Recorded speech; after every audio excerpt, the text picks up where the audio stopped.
Welcome back, guys. Today I'm with Liam Ingram. You guys are familiar with him. We're going to be talking about just faith, troubles in faith, maybe some politics. Yeah. So, Liam, introduce yourself yet again. I've already been introduced before. I'm a recurring guest at this point. Yes, sir. Basically a household name. Basically. So, yeah, I guess we wanted to start off because the sad incident of Charlie Kirk. What did you go through when you saw the news, or how did you even see it? Yeah, I think I actually have a pretty important perspective on that specifically as well, because that was very shocking to everyone. I was one of the more adamant supporters of Charlie Kirk, and I was definitely someone who aligned a lot of my views with his, and he was definitely someone that supported me a lot, just obviously in a indirect way. But I found when the news hit me first, my main reaction wasn't the reaction that a lot of people had around, political assassination is a normal thing now, or this is an attack on the conservative movement, or whatever other reactions people were having. That kind of stuff did come later, but I think my original reaction was just rooted in the family. The first thing I said to my mom is, what about his wife and kids? Yeah, and I think a lot of people didn't think about that. I did see a few videos where they were like, oh, he got killed like right in front of his kids. But that was it. They didn't actually talk about like what's going to happen to his wife, his kids now. Like, I know the political attacks, I guess, that we saw, especially, I know I heard some at Mount Royal. Some girls were celebrating when they heard of his death. But I'm like, okay, like, who's gonna be the father to these kids? Who's gonna love this woman now? And nobody cares about that. And I think the issue is that we dehumanize political people and just label them as their beliefs. Yeah, and I'd like to talk a lot more about dehumanization in general, and a lot more about how different people have responded to the incident and what that means going forward. I'd also like to talk about, in the vein of Charlie, he was very much more focused around building off of each other's beliefs. And that's something that I've been working on a lot recently. And I think a lot of people could benefit from the ideas of, sharing beliefs a lot more versus just trying to convince or trying to out-debate or trying to overrule. A lot of people that know me very well know that I am very much I'm a very outspoken person. I'm a very I have to be right person. And I'm starting to work on that a little bit more. I think it's for the better. And so I think it's something that is important to talk about. And I know, like, one thing Charlie always says, like, we're not going to align with people all the time. The only thing that's important is having conversations. And that's what he did. He wanted to change minds by having conversations. And that's the only way to do it. Because if you try to impose things, no one's going to ever allow your belief into their life, because why would they? Right? Like, have a conversation, share beliefs, and then find some common ground, build from that. Yeah, the only way to convince someone of something is to have them convince themselves. Exactly, yeah. No one ever changes their mind except by their own heart. And I know I didn't agree with everything that Charlie said, but even then, like, he was advocating for really strong and good beliefs and morals, which is very much needed in the US right now. Like, LGBTQ is on the rise. And yeah, the only thing that can fight against that is conversations. Yeah. So kind of in that vein, I think the first most important part towards conversation, and this is the big thing that I want to talk about, get covered today, because it's going to be something that's going to become more and more prevalent as things start heating up in North America. And as we start growing into our older ages, I know that a lot of people who do watch what you make are more around their like early 20s and stuff. And it's a fundamental time in where you've shaped these beliefs and you have these beliefs and you just want to hold firm to them because you've grown into yourself. You've learned this stuff. And that's the whole foundation of what you're building. You're supposed to be an adult now, and you have this foundation. It's very hard to challenge that and move past it. So I want to talk more about bringing other people's beliefs into your own belief system, and really understanding that there's a lot of valid perspectives that aren't your own. And so the first thing that I want to talk about is actually Charlie's shooter, because I know a big reaction to that was that reaction of, this is a horrible, horrible, horrible person that did a horrible, horrible, horrible thing, and he needs to be persecuted to the full extent of the law and needs to be killed. And now, that last part I do agree with, and I'll talk a little bit more on that in a second, and I'd love to hear your thoughts on a lot of what I'm going to say too. So before I do that, I am going to jump back to you. But I think it's really important, especially as Christians and as Catholics, to remember that that horrible person statement is true, but in context, it's blatantly false, because we're all horrible people. And to say that he's a horrible person suggests that he's a more horrible person than the rest of us. He did a more horrible thing than most people that I know have done ever in their life, or even come close to. But we're all very much capable of that kind of atrocity. We are. And the difference between him and someone like me, at least I know in myself, and maybe it's different for some other people, I've had intrusive thoughts that were even somewhat similar to what that was. I just didn't act on them. That's the only difference, is I didn't act. But temporary lapse in sanity, or a bad day, or of any number of other things could have brought me to that space. And I wouldn't say that I'm a horrible person beyond redemption. So I think it's really important when we have these moments of people that do terrible things, whether it be, killing someone, or people that have different views on abortion or anything like that. It's important to remember that these aren't heinous people. They aren't even bad people. They are sinners like the rest of us. They need to have proper justice, because we believe in a just God who delivers justice. But we also believe in a God who believes in redemption. Everyone needs unlimited chances at redemption, because that's the only way we can follow in Jesus' example. And that's the best way that we're going to be able to heal ourselves and heal everyone else. So I think that's really important. And I think it's just something that a lot of people missed with Charlie Kirk. This shooter is not a bad person. Shooter is something that did something really terrible. Shooter is someone that should be killed. They should be killed due to death penalty, not murdered. They should be killed in a proper court of law. But they are someone that should be forgiven and should be redeemed as well through our Savior, Jesus Christ. Okay, and obviously the death penalty thing, that's going to cause a lot of people to get upset.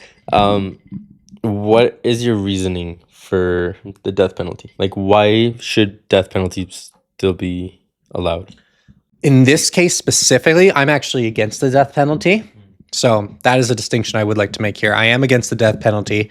I don't think it's necessarily bad to be pro-death penalty. I think there's a lot of good arguments for it. I'm against the death penalty because it doesn't feel right to me, not because of any logic or any grounding in my faith. It just doesn't feel right to me. Okay, so just your on a subjective personal level. feeling. It's a subjective thing. Okay. I think that the death penalty is necessary in the case of Charlie Kirk's shooter, because anything less would set a precedent that this kind of action is okay, and it's not.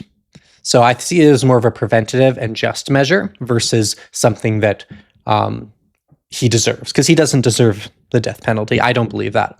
I believe he deserves imprisonment for life with possibility for parole maybe after 25 years, possibility of redemption. But what needs to happen is different than what I think he deserves. I agree with that. And it's, I think, something that it kind of like, what's the word? It's conflicting. Because with my morals, it's everybody should be entitled to the redemption, to be able to just repent and do their penance and live a better life. But then again, I do agree with, like, there has to be a just punishment. Just like God is just with us. If we choose a life without him, he's going to grant us a life without him. So then it's sort of the same here. Like, I don't know. It's very conflicting. And yeah, like, I wonder what the biblical standards would be for the death penalty? Because I know there's a lot of debate on that. You know, and Erica, and actually, funnily enough, Ben Shapiro have really hit the nail on the head with this specific case, in that, you know, this man needs to be forgiven in a biblical sense, and he has been. And now he has the ability to move past this, his sin, and to find redemption in Christ before he's killed. And he has the ability to be redeemed in heaven, the eternal life. Mm-hmm. He needs to be killed on earth to, one, disincentivize this kind of action, and to give proper justice to everyone who is affected by this attack, because that is the only form of proper justice in this case. But he does now, thanks to Erica, have the opportunity for redemption, something very strong that she did, forgiving him, something very important, and something that hopefully, I hope and I pray, will allow him to enter heaven. Yeah. Even despite the terrible thing he did. Yeah, I think I agree with that. Yeah, and then like it's not only Charlie that happened. I think within that same week, like we had a lot. I forget what her name was, like Irina, the girl on the bus, and people are siding with the killer, which I don't understand. And that's, I guess, it brings us into a conversation of, should state and church be one? I'm actually more disgusted by what happened to Irina than 100%. than what happened to Charlie. Yeah. And the main reason for that, I'll talk about this later too. But the main reason for that is because, you know, despite every terrible thing that happened with Charlie and how terrible the action was, there was behind it an underlying goodness, in that this man, very deeply confused and mentally troubled man, was doing this, at least by reports, because he felt that his transgender, I don't know what their I don't know his if it was partner, yeah. Sure, yeah, boyfriend, girlfriend, whatever.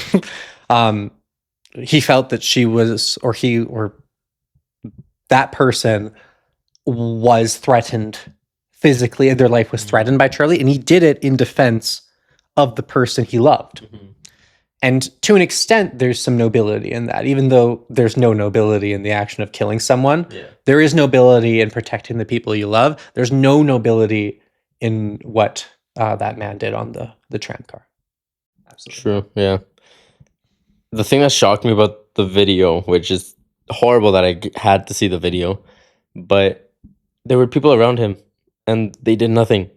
Like, if any, I think I saw a few pull out their phones. Yeah. I think we can take two things from that as well. One, that the people that did that are people like the people that we know, and even sometimes like us. Mm-hmm. And I can't say that in every situation I would stand up.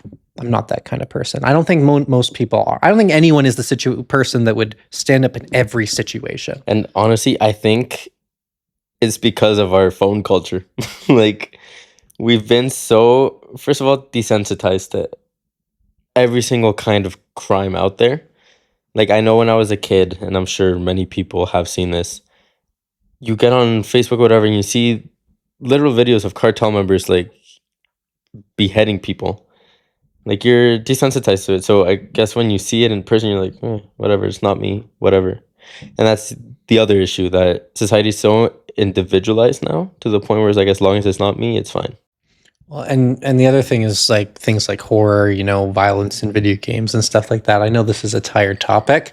I don't think that violence in video games or horror make people more violent, but they definitely change how you react to that kind of stuff. 100%. And I love violent video games, and I'm a big fan of horror in video games and in media. Yeah.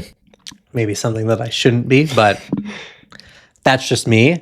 But I do recognize as well the fault in it. So I completely agree with what you're saying. And it's sort of like, I can't tell you which verse or how the verse exactly goes, but in the Bible it says something about making profane jokes and how that's even bad. And a lot of people nowadays, especially like Catholics, we make a lot of profane jokes. That's another thing to talk about for sure. Yeah. We'll put it on the list of topics. Got a few things to jump to here. And like the thing with that is like, no matter how small that joke is, it's going to affect your soul at some level. Mm-hmm. to the point where you're just desensitizing yourself to this one thing. Like, let's say racist jokes, for example. You desensitize yourself to racism to the point where maybe you actually become racist. I'll give you a great example of that. When I see someone cut me off in traffic, my first thought, and this is it is an unfortunate thing that I can't really change, unfortunately. That's what unfortunate means. Is that my first thought is Asian woman, older Asian woman. I'm going to be real. And it shouldn't be. That should not be a thought in my head. But that's what this kind of culture creates. And it's something that I feed into. I still feed into. I try my hardest not to. I really do try to catch myself. But I still feed into it.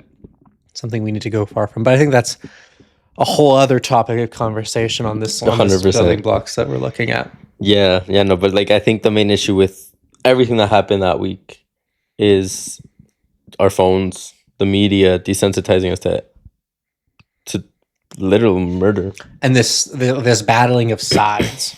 And so, if you're okay with that, I'd like to kind of just transition a little bit. I want to actually talk a bit about how I've been dealing with conversation and debate and such like that. Maybe talk about some things that are a bit harder for people to swallow. I actually talked with you about this. A great example is the pro-life example that I talked to you about. But if you want to kind of go into that, I'd love to kind of go into there. Let's go into it. Okay, sweet. So for the people, anyone who may be watching this, I have to assume that most people watching this are going to be fully pro-life, or at least mostly pro-life. Maybe life of the mother is an exception for you, or maybe you're less comfortable in cases of rape or things like that. But I assume most people are mostly pro-life.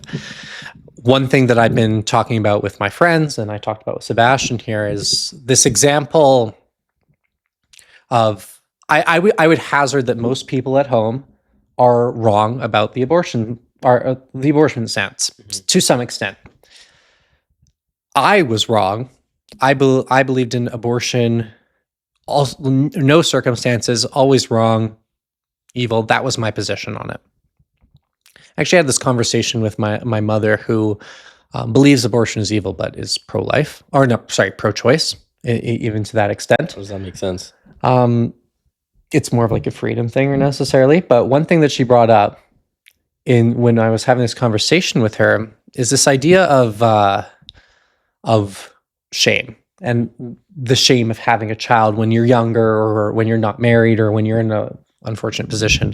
A lot of abortions are because of that. And she was uncomfortable with the idea of putting someone through that shame. But when I was having this conversation with her, I was trying this new, I want to say tactic, but this approach. Idea, or approach is a very good word, where I wasn't just listening and trying to understand her. I definitely wasn't just trying to understand her arguments so I could rebut them. I was fully engaging with what she was saying and understanding her opinion as something that's fully valid.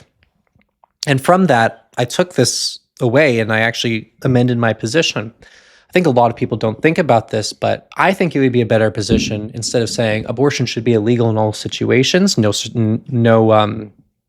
exceptions. We should say abortion should be illegal in all situations, no exceptions, and we should destigmatize pregnancy in unfortunate circumstances, because that will increase everyone's drive to be pregnant, and two, just make it a lot more comfortable to actually be in that situation without having an abortion. And a lot of people don't have that as part of their abortion perspective. And I would hazard that is an incorrect perspective to not have that. And I'd hazard that my current perspective is also incorrect to some extent, in which there's portions to my perspective that I don't even understand yet because I haven't learned them, just like I didn't learn that portion of the perspective. Yeah. But that is a perspective that is not a concession, right? I'm not saying, okay, we'll have no abortion, but to give the left a little bit of a win as well, we will destigmatize pregnancy. No, if abortion was fully illegal, I would still want to destigmatize pregnancy. That would still be a good thing.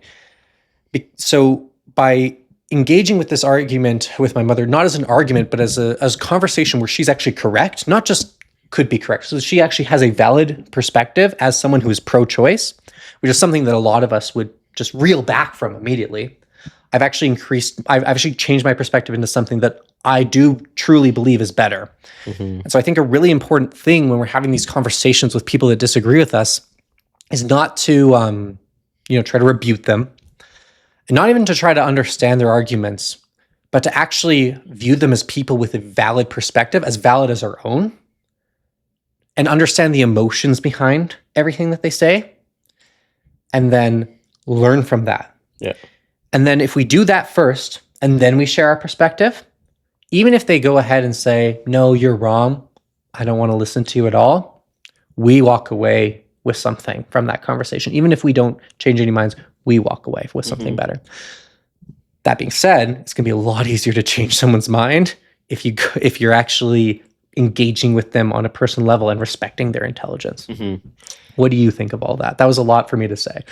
I'm going to let you speak. I don't know if I understand it completely. Is it like you go into a conversation and you assume that they're... Sorry, 1 second. Yeah, you're good. I got my Batman alarm going. All right, go ahead. You assume that the other person's argument is correct. You assume that they have a valid perspective Mm. and that they're intelligent. Okay, but you still, like, with the pro-life example,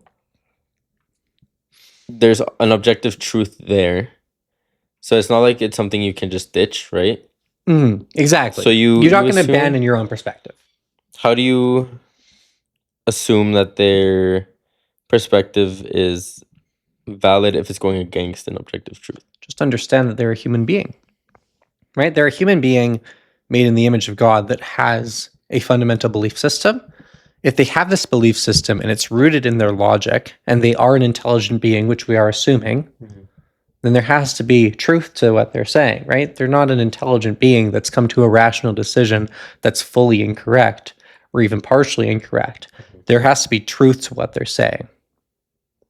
Now, maybe it's misguided in some way. Maybe it isn't. Because that's the other thing. Maybe you're wrong completely. It's important to engage with these conversations with the fundamental understanding that they may be right, that they are smart as you are, and that their perspective is valid because of their intelligence and because of their making in the image of God. Okay. I think I get it. I do like it because it's like I was talking to this one guy. He's really deep in politics. And I was asking him questions like, what would we have to do, or what would the government have to do to make abortion illegal? And he's like, it's really hard because it's not like you can just do it. Because if you were to just do it, then, like you said, people don't want families. So you make abortion illegal. Like, there's no family support. There's nothing in place by the government to support these people. So it would just be chaotic. Yeah. Everything would be so chaotic. And people would be hating their children. When that's not, and just to be clear, that's not an excuse to have abortion. Yeah. Hated children, better than dead children. But so much better if we can also destigmatize it and not have the children hated. Yeah, 100%. So I know what I'm saying right now is going to be super controversial. It's going to get a lot of backlash because what I'm saying is to engage with someone on, and I think, again, like an issue we can all agree on, abortion is wrong. Engage with someone who believes abortion is right or even a good thing, and engage with that person and say, you have a valid perspective and you're intelligent. That's a very, very hard thing to do. But you can only gain from doing that as long as you still stay rooted in, like, you still understand your own beliefs. Maybe you don't stick firmly to them during that moment. You let that other perspective sink in, and then afterwards you think about both really, and you weigh both, and you really take in what the other person said, and then you remember your own stuff too, and you don't weigh one more than the other, and you just come up with a better perspective. You always walk away from that with something. Yeah. Okay. Now, this is gonna be 100% like sprung on you, but let's say you do change their minds. Now they're pro-life, but now you have to destigmatize um, irresponsible sex. How would you go about that? How do you mean? Like, how would you engage in a conversation to try and now change the attitude towards sex? Sorry, so you're saying they're pro-life, but they believe irresponsible sex is okay? Yes. Okay, yeah. So you just have another conversation about that. You ask them again, why do you feel this way? What root feelings are making you feel this way? What logical arguments? I would try to stay away from logical arguments, generally speaking. I think emotions are much more telling of perspectives, both on the left and the right. And they're much more informative on positions than logic is. I think we like to pretend that our perspectives are logical, but realistically, every perspective we have is very emotional and very rooted in emotion. Mm-hmm. I think you focus on their emotions with it, and again, you just have that conversation too. And maybe you're wrong on that as well. Maybe sex doesn't need to be stigmatized, or maybe there's certain parts to it that need to be stigmatized and certain parts that don't. I disagree with a lot of Catholics on stigmatization of sex. Obviously, I'm against sex before marriage, but I definitely don't think sex should be stigmatized in marriage, which is a controversial opinion around Catholics as well. And so and maybe I'm wrong about that. And maybe when I'm engaging with these conversations, I'm going to take their perspective Mm-hmm. as more correct too, right? And it's a lot easier to actually palate that idea when we're talking about, okay, you believe something differently than I believe, so I'm going to now treat you as an intelligent person with a valid opinion. Mm-hmm. And I guess like during my conversion, I guess I don't know how well this parallels, but during my conversion, like I was He gave me like 2 shots at the beginning. He gave me nothing. That's why it's okay. more What do you full. mean? Okay, drink mine. They were. This was like half as much as that. Promise. No word of a lie. Oh, go to confession. um. So yeah, during my confession, not my confession, during my conversion. It looks like you need to go to confession. Okay, man, we all need it. We do. We do. If you haven't been to confession this week, even if you don't have any mortal sins right now that you got to work on, go to confession. Go get it out. Venial sins you can confess to. Yep. But yeah, during my conversion, I went through all the different religions. One main thing I had in my mind was, what if I'm wrong, right? And I think that can work in those like conversational situations as well. I think humility is a big thing because we're humans. We're not going to know everything about everything. So when you're engaging in a conversation, I think, especially because I remember it was last week, we were doing a pro-life little debate in this hall in school. And this one transgender person came up and said like, "Oh, your board says I don't exist." And it's like, okay, what do you say? And the one thing this other guy said was like, I don't see anywhere it's saying like human beings don't exist. Right? And like there I think that especially with the trans movement, it's like have some humility to understand that like you can be wrong about what you're doing. And I think that's one of the issues with LGBTQ. It's like it's called like pride, right? And pride is making yourself the center, making yourself right. And so yeah, I think the center of fixing everything is humility. And I like that approach of conversation because it's all about humility. Yeah, and that's a great way to think about it from the other side, right? Like okay, if they applied the approach that I'm saying right now, they'd be better off. But in the same way, we can apply that approach to ourselves with the trans thea too. And yeah, you have these people that say, you don't believe I exist. I think a lot of the time we have this perspective that they're just being intellectually dishonest, but that's not true. They are threatened because they believe that we don't believe that they exist. Yeah. And we don't engage with that honestly. And we don't engage with them as if they're smart individuals. We think they're dishonest individuals, but really they're smart individuals that have either been fed a lie or they have been, or they just came to this conclusion and they're right. Again, Yeah. we may not be right. Even with something so set in stone as Catholicism, we may not be fully right on everything with that either. You don't know. You just keep on engaging with ideas and you keep on praying to Jesus, and you build out your faith that way, and you engage and you engage and you engage and you engage and you engage. I find it very hard to believe the idea that I'll ever be proven wrong on Catholicism, but I also know for a fact it'd be very dangerous to say that I will never be proven wrong on Catholicism, because if I had done that when I was a Protestant, I would not be Catholic now. That's true. Like, I still engage with people from different religions saying, like, what if I'm wrong?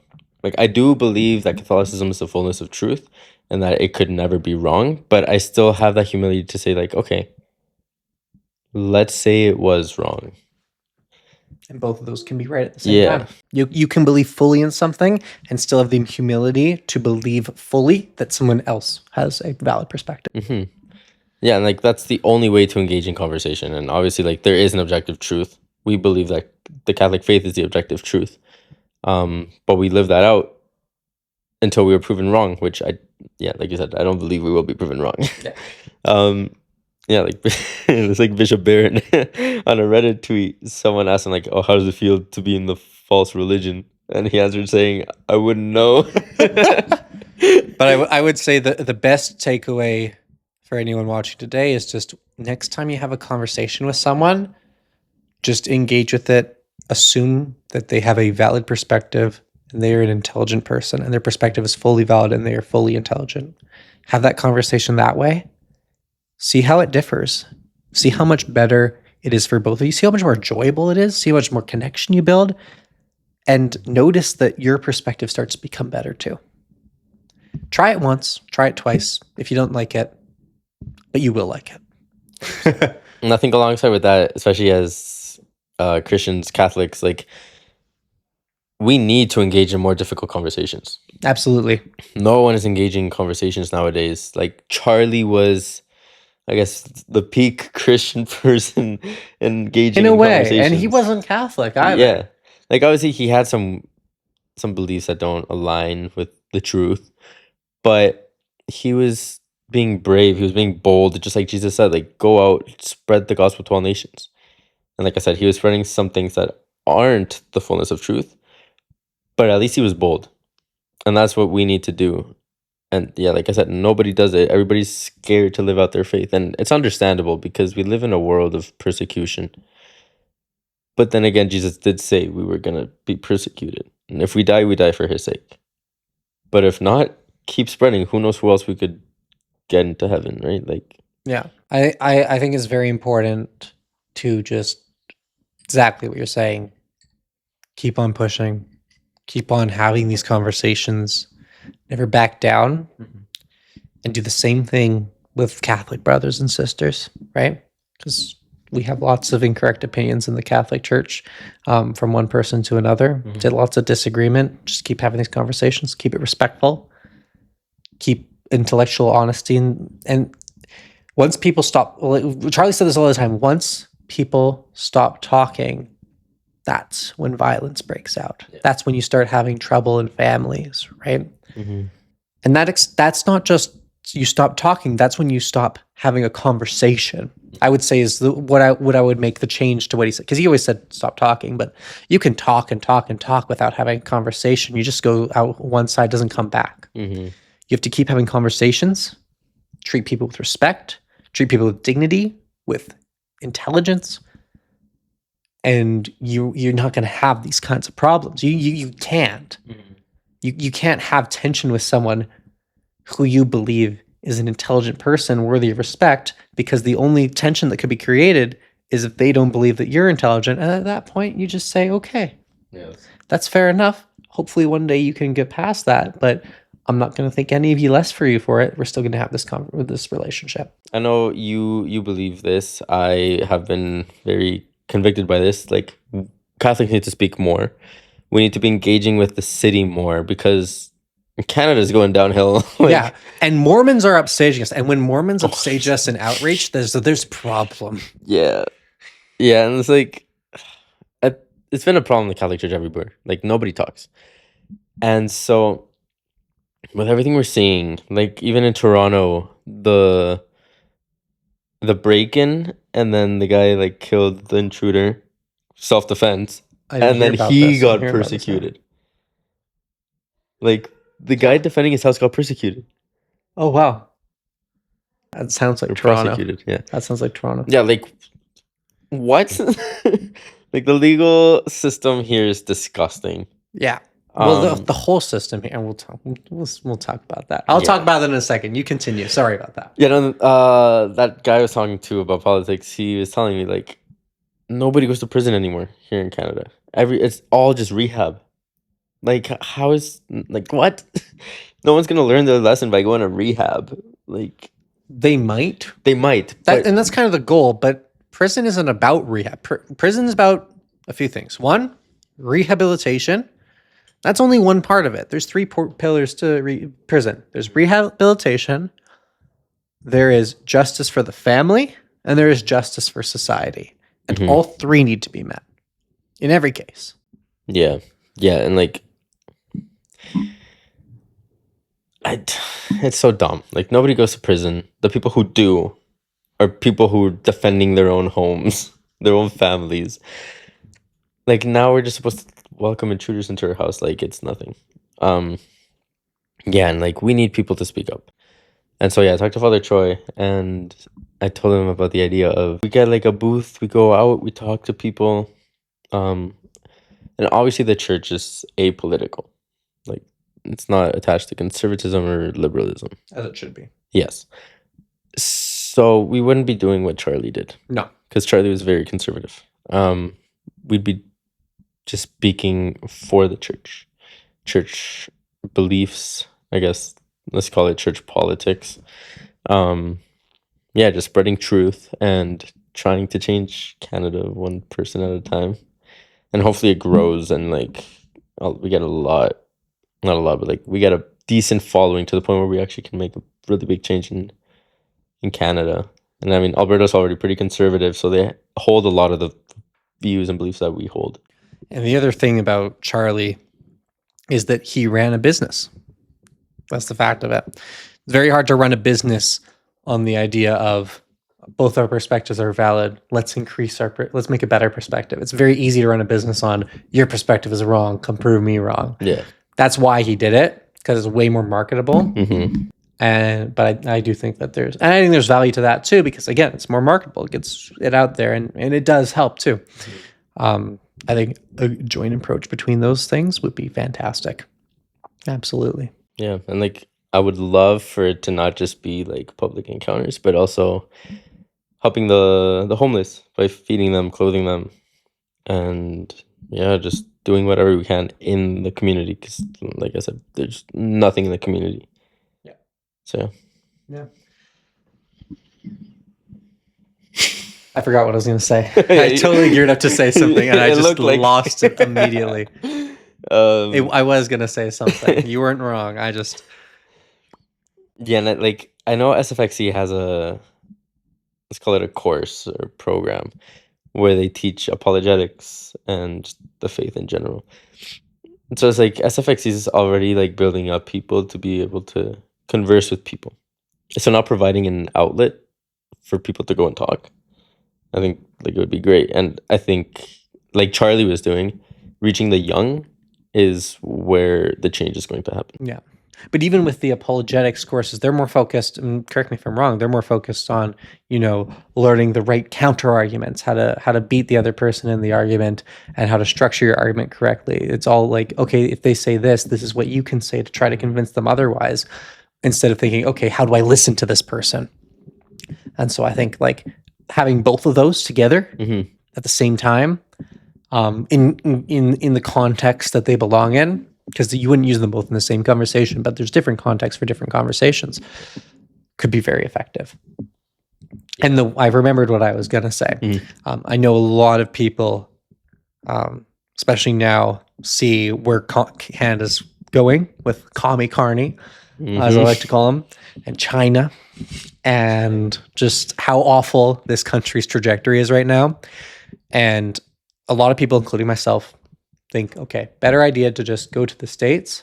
It's bad there too, but we're in a much better position if we're in the United States than if we're in Canada. Because even few years ago with the trucker rally, we got to what, stage 7 of the 10 stages of genocide. It was kind of crazy, and no one even noticed. But I think it's much more important that we don't leave and we continue to fight instead of backing down. It's important to be courageous, and it's important to be willing to sacrifice for that. Yeah, no, I completely agree. And it's like, the guy I was talking to, he told me like, there's only 2 places in the world that don't have abortion laws. One is North Korea, and the other one is Canada. Like, that's insane to think about. Yeah, like, we need some sort of change. If you read the charter, which, like, We'll talk about the charter. Like, we're not even going to talk about the charter today. That's like a whole other can of worms. true. We have a whole other conversation about the Charter of Rights and Freedom. The only thing with that, like, the first line, I don't remember it completely, but it talked about God, right? Yeah, and then the first clause says that none of it matters. Exactly. But even then, like, you start the thing with talking about God. Where is God in our society? Yeah. Like, we've completely left God out of the picture when we could get into the causes or not causes. We forced God out of the picture. Yeah. We have laws in some provinces where you can't have religious symbols. Exactly. We're not just ignoring God at this point. We're persecuting him. And it's sad because a lot of people nowadays, they choose to believe and do what they want when there's a lot of evidence for God existing. Like, we could go through those right now. And that would be a very long conversation if we wanted to comprehensively talk about one point of proof for God's existence. But it's like, even look at the moral evidence. Like, where do morals come from? Right? Like, how do I know that your morals are right? Or mine are right? Like, because I beat you in a 10-point debate is what many liberals would say. Yeah. And it's like, I tend to bring up, like, okay, in my morals, it's okay to kill someone. They're going to say, no, that's wrong. Why is that wrong? I'm actually going to catch myself right now. Sorry. I'm just going to interject right now. I just said that's what liberals would say. And I want to just catch myself there really quickly and acknowledge that liberals aren't necessarily wrong in a lot of ways, and that we really shouldn't be making sides here. So I would say atheists would say that instead of liberals. I just want to catch myself there really quickly, because I don't want to create that kind of division or anything like that. I don't want to support that kind of division. Sorry about that. Sorry to interject there. No, you're good. Although I did forget what I was saying. But yeah, like, I don't understand why. Like, I think I don't know, but I know the US and Canada, like, in their whatever, we have the charter, they have their Declaration of Independence. It starts with God, and it brings up God quite a bit. Where is he? And it's like, that's what we need to do as Catholics, Christians, even if you're not religious. Like, I think that a lot of people acknowledge that the idea of God has brought a lot of good to society in general. Like, all our laws, at least in the West, were built off Christian values and morals. So then again, this brings up, should church and state be one? Is that something we're going to talk about today? Maybe. Okay. Well, I guess we'll talk about Like, what do you think about that? Should church and state be one? I would say that would be ideal. I would agree. Although I've actually been having this kind of conversation with people in my personal life who disagree with that. But I would say that church should be one. I would say that democracy is a very flawed, in my perspective, democracy is a horribly flawed system. Democracy is very satanic in a lot of ways. Why would you say that? It's based on what you want fundamentally, and then extrapolate that to the majority, and you get democracy. And there's no truth. There's only what we want and what we think is right and what we feel as very, very satanic in terms of values. Now, the United States is a Republican democracy. That's a little bit better because then you have a set of underlining values, which we don't even have in Canada. If 50%, 51% of the population thought murder was okay, we'd have murder legal in Canada. That's not something that could happen in the United States. But even that, God is not a democracy. God believes in free will. Mm-hmm. God does not say, okay, if all of my subjects think that something should be one way, it's going to be that way. No, God is very, very much, this is the way. Mm-hmm. Absolutely. And it's absolute, it's 100%. Things like democracy are very much not Christian. There's Christian elements to it in the freedom, right? Mm-hmm. But it would be significantly more Christian to have something like a benevolent monarch versus a democracy, which is very, very, again, satanic. It's about doing what I want or what the majority wants instead of what's right. I don't know if I would call it satanic, because then if you were, you kind of be saying that everybody's engaging in a satanic practice, which we all, as Christians, we're obligated to vote, right? Like that's part of our duty as citizens, and it's to be a good Christian, you have to go vote.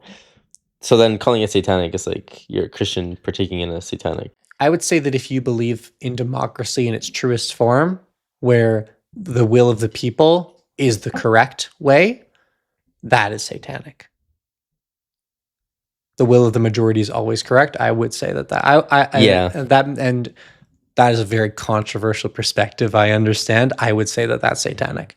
I think I understand it. I still don't think I would label it as satanic. I think it is bad in a sense.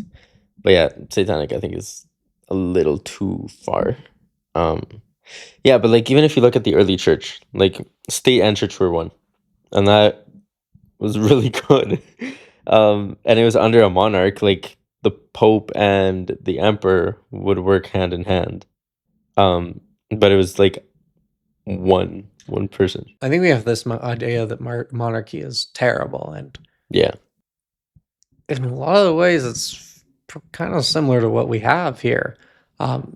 You're putting all the power into one person's hands, but a lot of the power is in a very, very, very small portion of people's hands in a democracy. I'm not talking about cabals or Illuminati or anything like that, because that's a whole other topic that I really don't have a perspective on one way or the other. But even just look at social media, actors, everything like that. Most people's opinions are influenced, even mine, by a very small portion of people. It's not really democracy if 20 or 30 people are responsible for 90% of the opinions. Because let's say the power is sort of in the hands of one person. Obviously, they have a little team of people working under them, but the one person has like the majority of the say. I think it goes back to like the separation, right? So it's like if you look at the early church, you got the emperor back in Rome who's working alongside the pope. Like they both believed the same thing. And so that's why it worked. But now it's like we said, society's pushed God out of the picture to the point where now we have Christian laws mixed with some that aren't Christian laws, obviously, being held and I guess pushed by someone who's anti-Christian. Like when Carney said that they resonate, or Canada resonates with the value of Eid. I was like, what? And he's a practicing Catholic, by the way. And this guy's saying that Canada resonates with Islamic values. I mean, I guess to a certain extent, just going back to that kind of idea of everyone is smart with a valid perspective, and he may be lying, he may be not, but to a certain extent, we do have like all Christian values and Islamic values do have some overlap. They are fundamentally from the same place. There's big, not bits of overlap. They're big differences, but there's also lots of overlap between the two religions. And there's a lot of things to love about Islam, and there's a lot of things to feel sick about with Islam. But I think we always also talk about the things to feel sick about. But like I have Islamic friends, and when I speak to them, they say, every time they mention Jesus or Muhammad, they say peace be upon him after every single time. I think that's a phenomenal thing. I don't think anyone could argue that that's not a phenomenal thing. 100%. And I think we forget about that kind of stuff too. I think, like, obviously we align in a lot of things, like pro-life, for example, LGBTQ, all those things. But one really good thing that I think is going to damage is their family values. Like, they have really good family values. But I'm sure a lot of people have seen this video. It's this one reporter, he goes up to this Muslim guy and says, "Do you think Islam's going to take over?" And he's like, "Yes, we're the only religion, we're the only people having families, like having kids. We're the only people producing babies nowadays." That's how bad it is. And going back to objective truth, we believe that the Catholic faith is objectively true. That's a whole different video because that'll take hours to go through. But if the Catholic faith is true and Islam is false, we're allowing a false religion with counter beliefs to take over our society. And this is where we need to start upping our family values in the Catholic faith. And so I want to touch on two things really quickly because I think you're right. There's a wrong way to go about this and there's a right way. Wrong way, persecuting Muslims. Wrong way, arguing with Muslims. Right way, conversing with Muslims. Right way, having more kids. Guys, have more kids. Get to work. Get going, everyone out there. If you're married and you haven't started, what's Press holding you pause. back? And if you're married and you have 10, what's holding you back?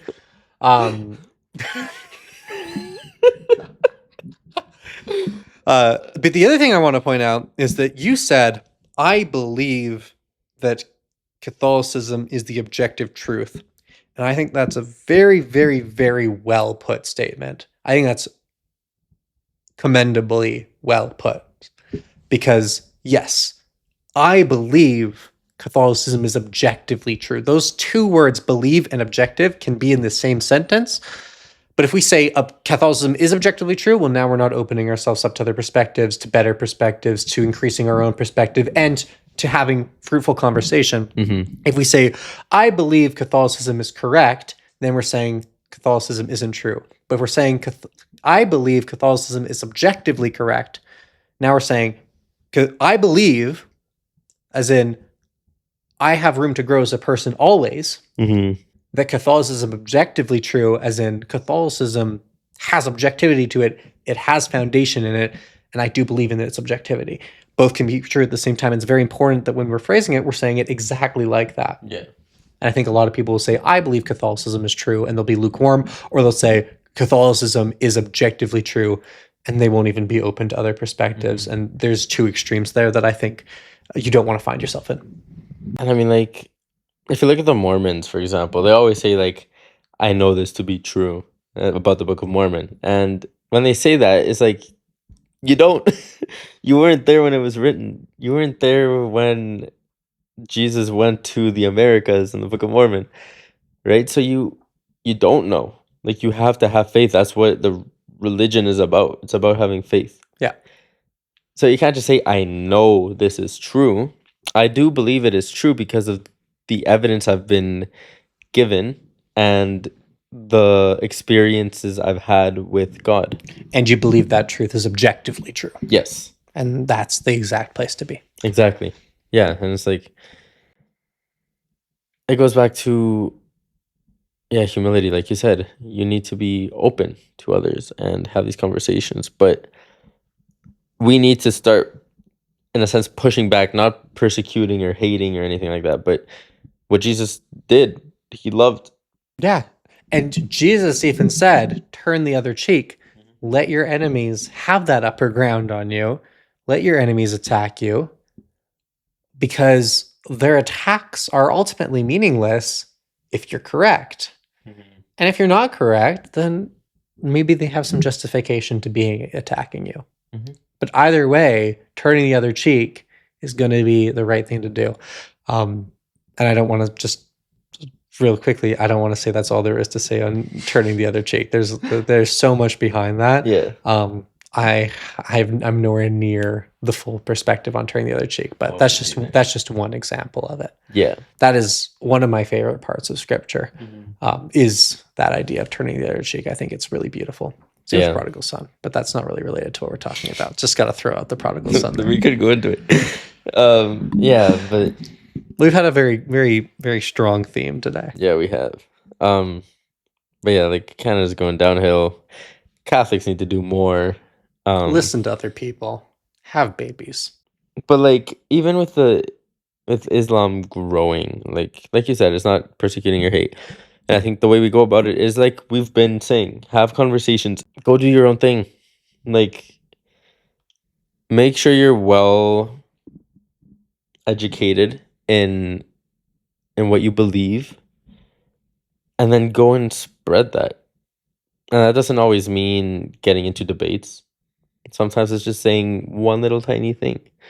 Like if you're going out feeding the hungry, and just say like, may Jesus keep you and love you. Yeah. Right? Like that's one way of spreading the gospel and just truth.